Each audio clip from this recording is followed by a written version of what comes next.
চেহারা দেখিয়ে উঠতি বয়সের ফুর্তি মিটাতে গিয়েছিলি, তাই না?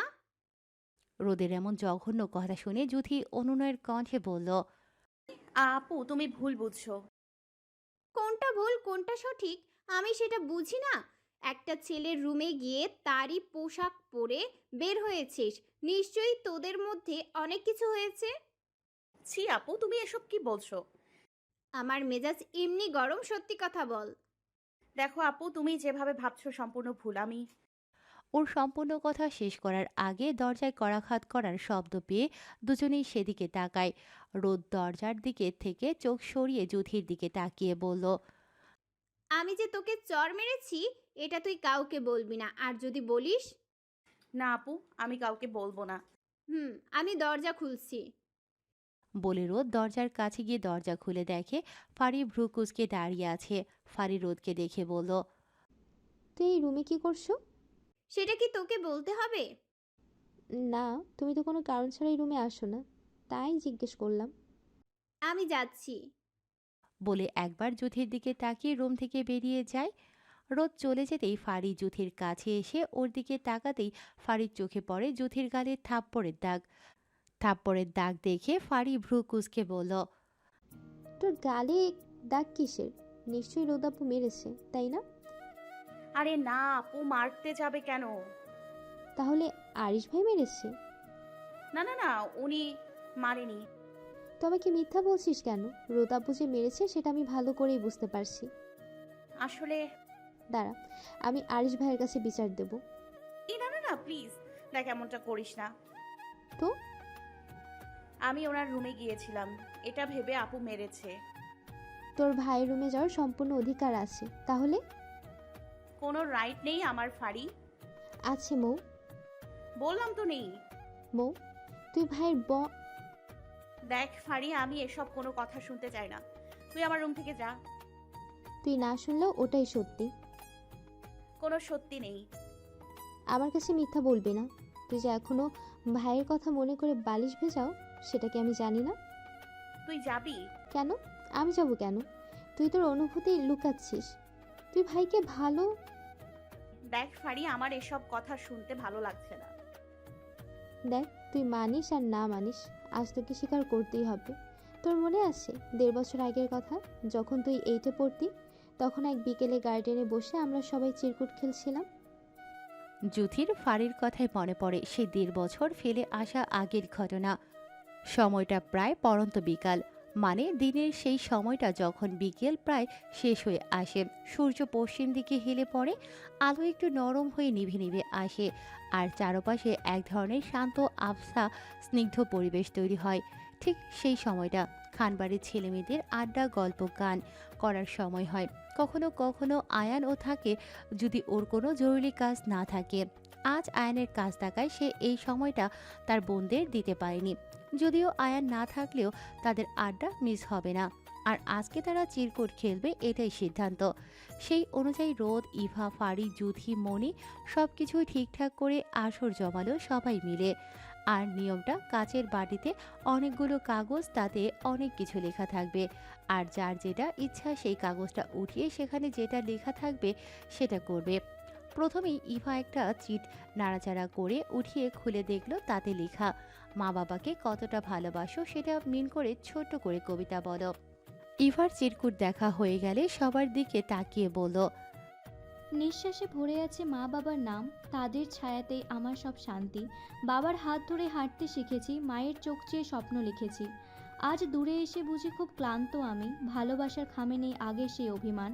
ভুলে যাই মাঝে মাঝে, তবু মন কাঁদে, একবার তুমি যদি ফিরে আসতে বাবা।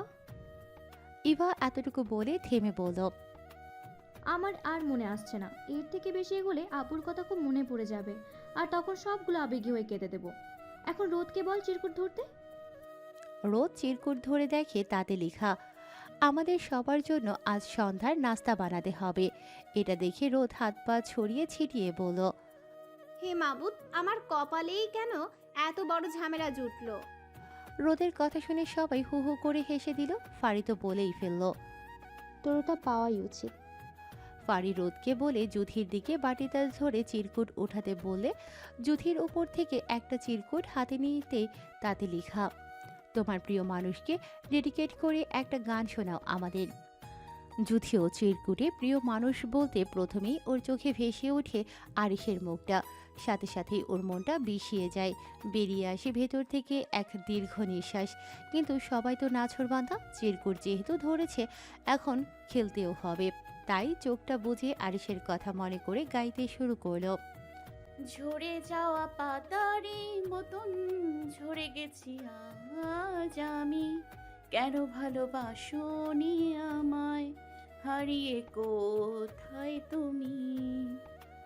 ঝরে যাওয়া পাতারি মতন ঝরে গেছি আজ আমি, কেন ভালোবাসোনি আমায়, হারিয়ে কোথায় তুমি।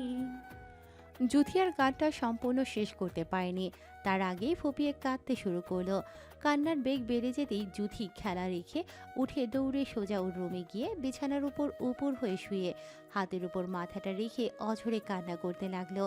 কিশোরী মন আজ আরিশকে তার ভীষণ প্রয়োজন। এটা সে কাকে বোঝাবে? সে মারাত্মক পরিমাণ ভালোবাসে আরিশকে। কেন চলে গেছে? কেন কেন কেন?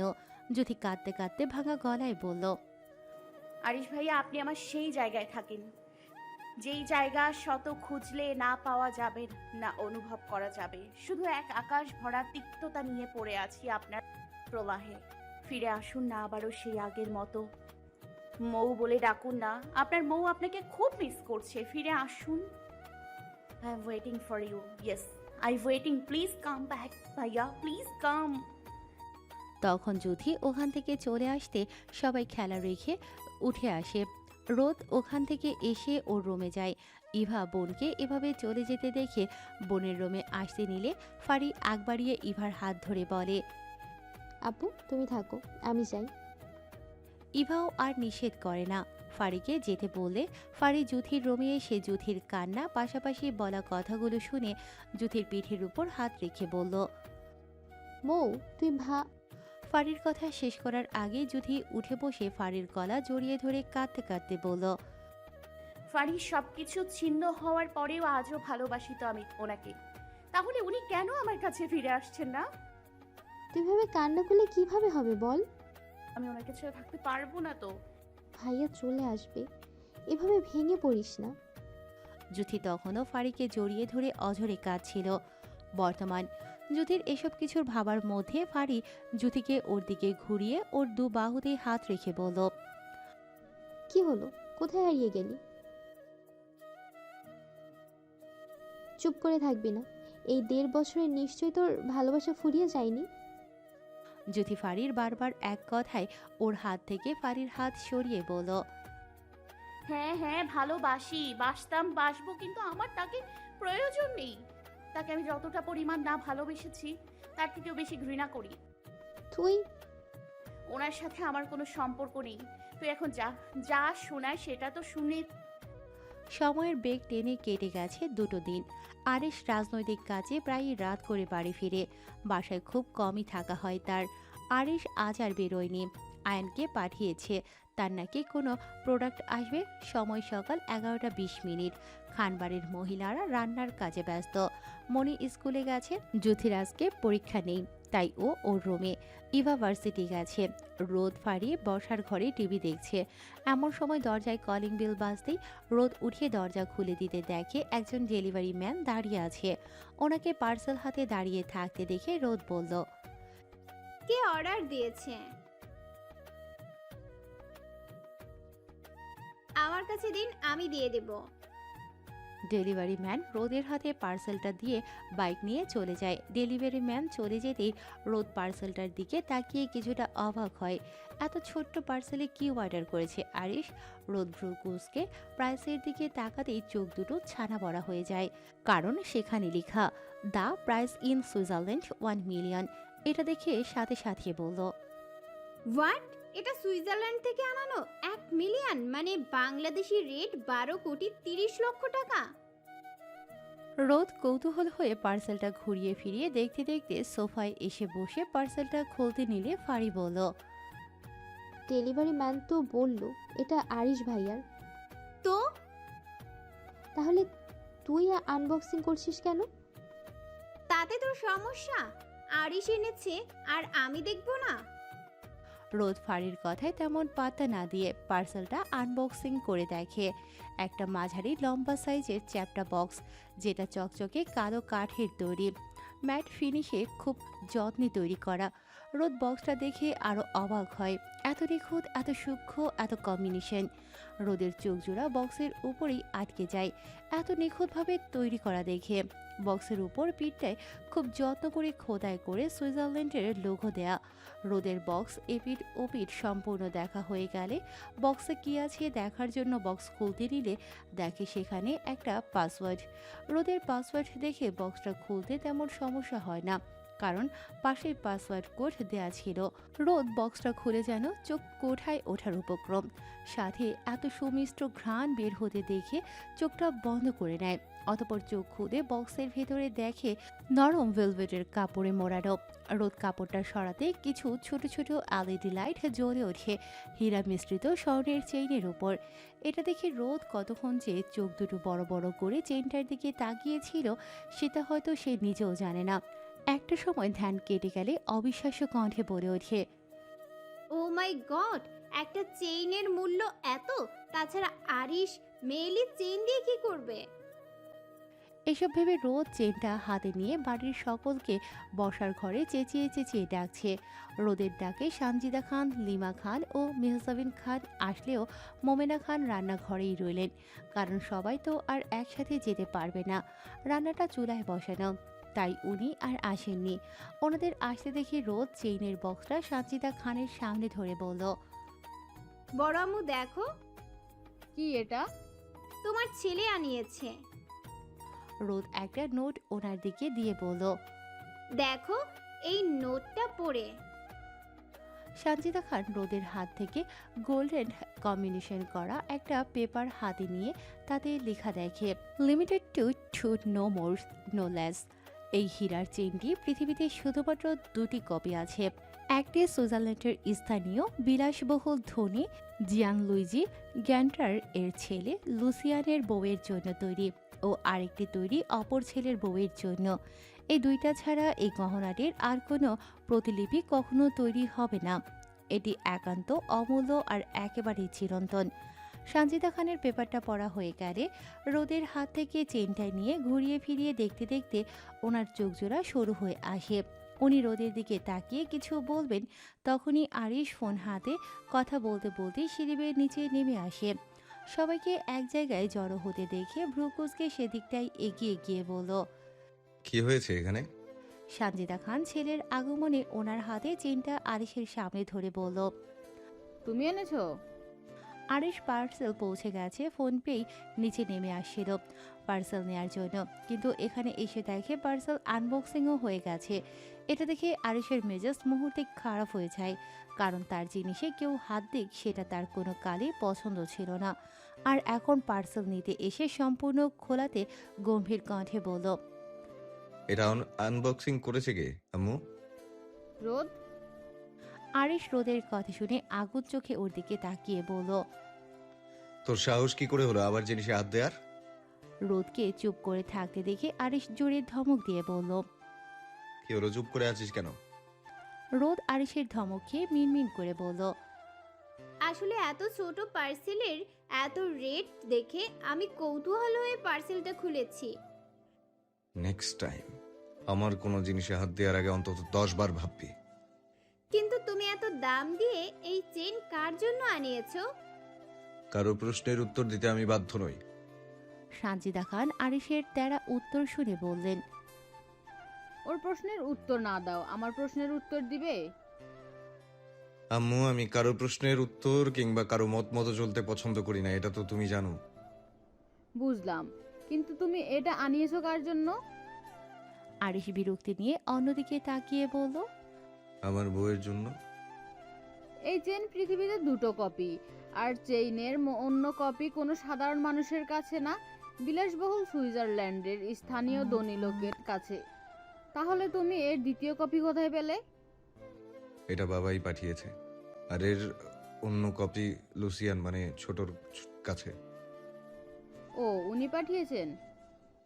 হ্যাঁ।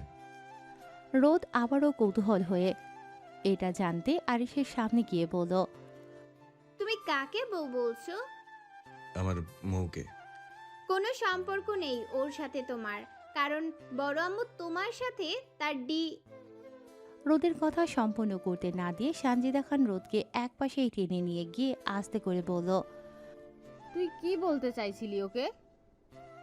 বড় আম্মু তুমি তো এটা আরিশ জানে না, ওকে এসব কিছু বলার দরকার নেই, না হয় আবার কুরুক্ষেত্র বাজাবে। কিন্তু বড় আম্মু আরিশ রুমে যাক, আমি তোকে বলবো। আরিশ একবার তার মায়ের দিকে ভ্রুকুচকে তাকিয়ে অতপর উপরে যুথির রুমের দিকে তাকিয়ে গলা ছেড়ে ডাকল। মৌ, মৌ। যুথি রুমে বসে তানিশার সাথে ফোনে আড্ডা মারছিল।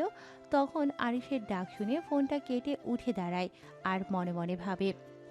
ওরে এসব ভাবার মধ্যে নিচ থেকে আবারও আরিশের একইভাবে ডাক আসে। পরপর ডাকায় যুথি তাড়াতাড়ি করে শৈলে ওনাটা পেঁচিয়ে ছোট ছোট পায়ে সিঁড়ির কাছে আসতে দেখে নিচের সবাই ওর দিকে কেমন চোখে তাকিয়ে আছে। এটা দেখে আর চোখে একবার সবার দিকে তাকাচ্ছে তো আরেকবার আরিশের দিকে। যুথি নিচে এসে আরিশের থেকে অনেকটা দূরত্ব বজায় রেখে দাঁড়িয়ে বলল, ডাকছেন কেন আমাকে? কাছে আয়। আরিশের সহজ কথায় যুথি একবার ওর আম্মু তো একবার সবার দিকে তাকাচ্ছে। যুথি সবাইকে দেখে পরপর ঢোক গিলে নিল, অতপর আরিশের দিকে তাকিয়ে বলল, এখানেই ঠিক আছি। আপনি ডেকেছেন কেন বলেন? যুথির কথায় আরিশ যুথির হাত ধরে ওর কাছে দাঁড় করিয়ে বলল, তের আমি আমার পছন্দ না, তারপরও সেটাই করবি আমার সামনে। ন্যাকামি করে। বলে আরিশ চেনটা যুথির গলায় পরিয়ে দিয়ে বলল, তুই না সেদিন বলেছিলি তোর ছোট পেন্ডেন্ট দিয়ে চেইন পরতে অনেক ভালো লাগে। কিন্তু আমার নিজের হাতে পরিয়ে দিলাম, মৃত্যুর আগ পর্যন্ত কোনোদিনও যেন এটা তোর গলা থেকে খোলা না হয়। আর যদি ভুলবশত খোলার চেষ্টা করিস তো আমার থেকে খারাপ কেউ হবে না। যুথিকে চুপ করে থাকতে দেখে আরিশ বলল, সোজা রুমে যাবি, গো। আরিশের কথাটা বলতে দেরি, কিন্তু যুথির ছোট ছোট পায়ে সেখান থেকে যেতে দেরি হলো না। যুথি চলে যেতেই আরিশ ওর মায়ের দিকে তাকিয়ে বলল, কি যেন বলছিলে তখন? রোদ সানজিদা খানের পাশ থেকে আরিশের কাছে এসে বলল, এত দামি একটা চেইন তুমি ওর মতো মেয়েকে দিলে?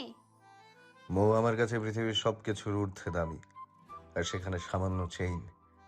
ওই মেয়েকে রোদের মুখে বারবার ওই মেয়ে শুনে আরিশ ঠাস করে রোদের গালে একটা থাপ্পড় দিয়ে বলল, মৌ তোর বয়সে ছোট হতে পারে কিন্তু সম্পর্কে বড়, কারণ মৌ আমার বউ, তাই এখন থেকে ওকে সম্মান দিয়ে কথা বলবি।